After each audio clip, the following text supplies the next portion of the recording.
Hi, Alicia. Hi.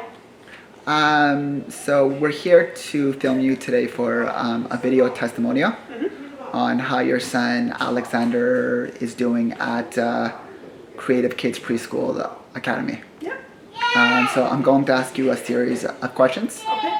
and please answer them to your fullest. And if you have any questions, just ask me. Okay. So, how old is Alexander, first of all? He turned 4 last month. Okay. What is his diagnosis? He's diagnosed autism spectrum disorder, PDD-NOS, pervasive developmental disorder, not otherwise specified. Okay. When did you first begin to notice that Alexander had difficulties? And if you can specify, what were they? We knew right from the first week he was born something wasn't quite right. He never slept. He was overstimulated constantly. He just didn't seem to settle like normal babies would. And as time went on, we thought that he was just a very fussy child, had attention problems. We thought perhaps there was some sort of attention deficit issues, but we didn't really have any knowledge of that. And then once he hit 2.5-ish, it became really clear that his speech was really behind. He didn't have social skills. And once he turned 3, we met with a doctor who suggested that he probably had autism and suggested that we get him diagnosed for it. What was that process like after meeting with the doctor? If you want to walk me through the stages from meeting with the doctor to receiving treatment at Creative Kids Academy. Okay, when we first were suggested about autism, we were just told by his regular doctor at his regular 3-year-old checkup. We weren't seeking it out because we didn't think it was a possibility.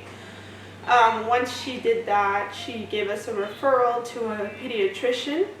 The pediatrician a few months later took one look at him and said, yeah, it's pretty obvious, but you need to get a formal diagnosis. It took us a few weeks to find a psychologist who was willing to see him and speak English to him, because there are none on the South Shore that were willing to see him within the first year. I can imagine the waiting list is probably quite long here.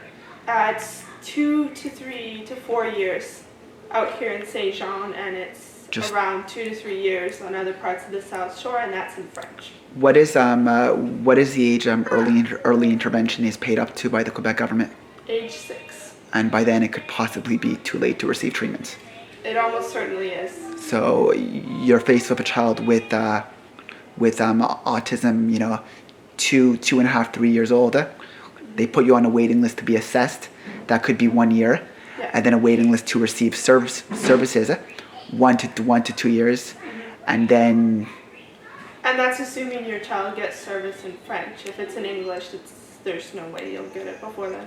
It's a whole other ballgame. Yeah, and now the island of Montreal does not accept anyone on the South Shore or the North Shore. Anyone who's not on the island does not qualify for services on the island of Montreal, because their waiting list is now up to 2 years. Wow. So you're cut off from Children's Hospital too. I can imagine.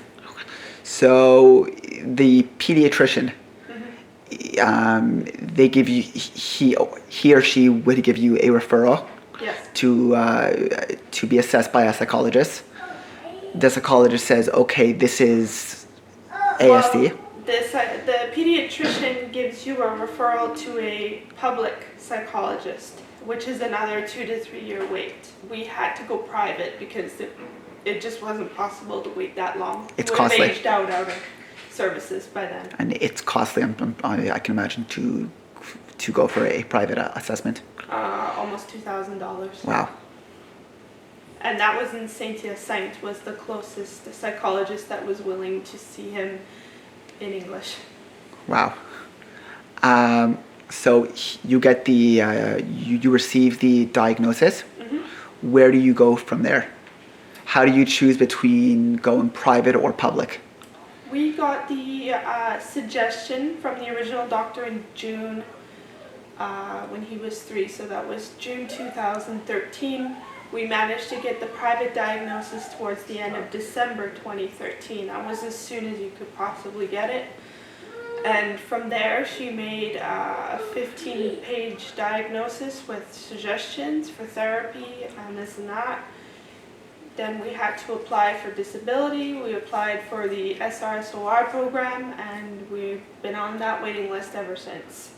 Wow. We got seen by a social worker about 2 months ago, who came by and could not assess him because she didn't speak English and he didn't speak any French. And she basically said that he's unlikely to get any services in the province, so you might as well find an alternative for the time being. Were there other daycares prior to Creative Kids? We put him at the age of 18 months in one of those home daycares that was $7 a day. We took him out after 2 weeks. We found there were coffee pots dangling over the counter. He was left alone in a room. I walked in on him by himself in the living room, just crying on a couch, no parent in sight. We took him out that day. He wasn't diagnosed at the time, but he was obviously more than they could handle. About a year later, we found another local daycare center, and they were pretty good with him.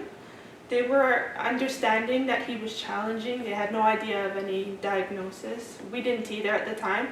As time went on, it was clear that he was too challenging for them. Every day I would go in and I would find he was in a high chair because they just couldn't handle him. It was almost a way of just, if he doesn't fit in with the stereotypical norm, if he's preventing the class from learning, Yeah. let's put him in a high chair, let's give him a toy, and hope it occupies him for, as much time as it can. Yeah, they were really nice, but they just weren't equipped to deal with exceptional children, and they ended up closing down. Okay. Anyways, this last month. Okay. Can I stop it for a second? Yeah, first. Why?